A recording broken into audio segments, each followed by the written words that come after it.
안녕하세요. 평신도를 위한 평신도에 의한 성경 공부입니다. 오늘은 성령인가 악령인가 혈기인가 이러한 것을 가지고 여러분과 함께 나누어 보겠습니다.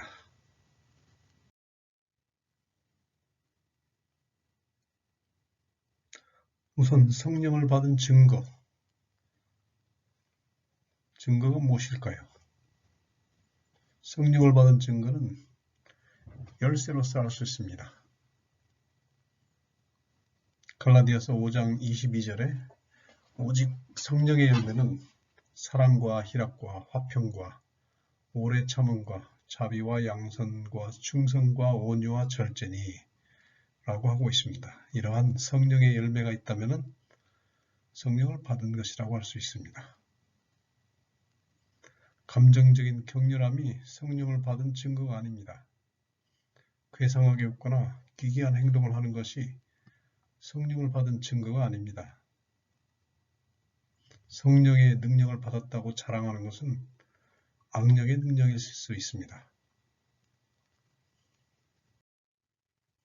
육체의 소욕이라는 것이 있습니다. 육체의 일은 현저하니 곧 음행과 더러운 것과 호색과 우상숭배와 술수와 원수를 맺는 것과 분쟁과 시기와 분냄과 당짓는 것과 불리함과 이단과 투기와 술취함과 방탕함과 또 그와 같은 것들이라.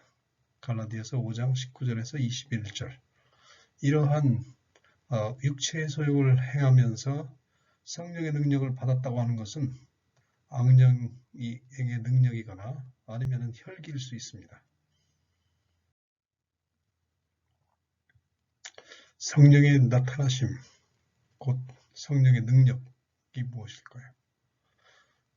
성령의 능력은 능력받은 사람이 추앙받기 위한 것이 아닙니다.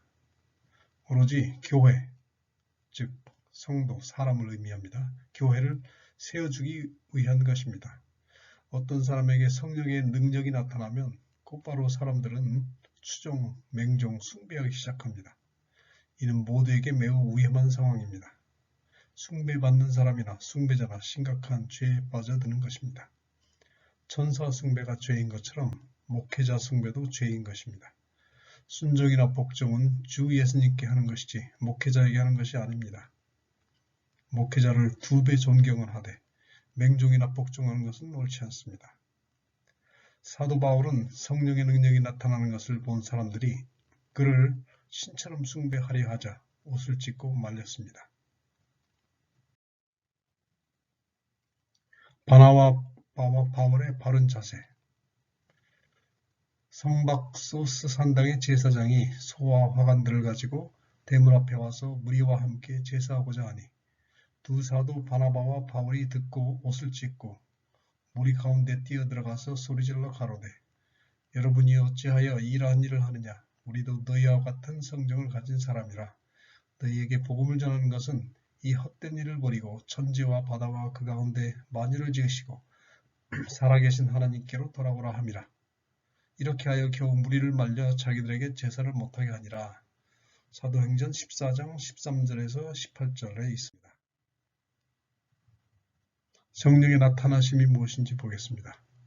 각 사람에게 성령의 나타나심을 주심은 교회를 유익하게 하려 하심이라. 어떤 이에게는 성령으로 지혜의 말씀을, 어떤 이에게는 같은 성령을 따라 지식의 말씀을, 다른 이에게는 같은 성령으로 믿음을, 어떤 이에게는 한 성령으로 병 고치는 은사를, 어떤 이에게는 능력 행함을, 어떤 이에게는 예언함을, 어떤 이에게는 영들 분별함을, 다른 이에게는 각종 방언함을, 어떤 이에게는 방언들 통역함을 주시나니 이 모든 일은 같은 한 성령이 행하사 그 뜻대로 각 사람에게 나눠 주시느니라. 이러한 것들이 성령의 나타나심이라고 하고 있습니다. 성령의 능력은 내가 마음대로 갖고 싶다고 갖는 것이 아닙니다. 성령께서 그 뜻대로 나눠 주시는 것입니다. 성령의 목적은 성령의 능력을 받은 사람을 세우는 것이 아니고 그 능력을 통해서 교회를 유익하게 하려는 것입니다. 성령의 열매와 능력의 관계를 보겠습니다. 성령의 능력은 있을 수도 있고 없을 수도 있습니다. 성령께서 그분에 따라 주시기 때문에 그렇습니다. 성령의 능력은 나를 위한 것이 아니라 교회를 위한 것입니다. 그러나 성령의 열매는 성령 받은 사람에게는 반드시 나타나야 합니다. 열매가 많건 적건 차이가 있을 수는 있으나 반드시 1개 이상의 열매는 나타나야 합니다. 만일 1개의 열매도 없다면 이는 성령이 없기 때문입니다. 감사합니다. 주님의 은혜와 평강과 보호하심이 넘치기를 기원합니다.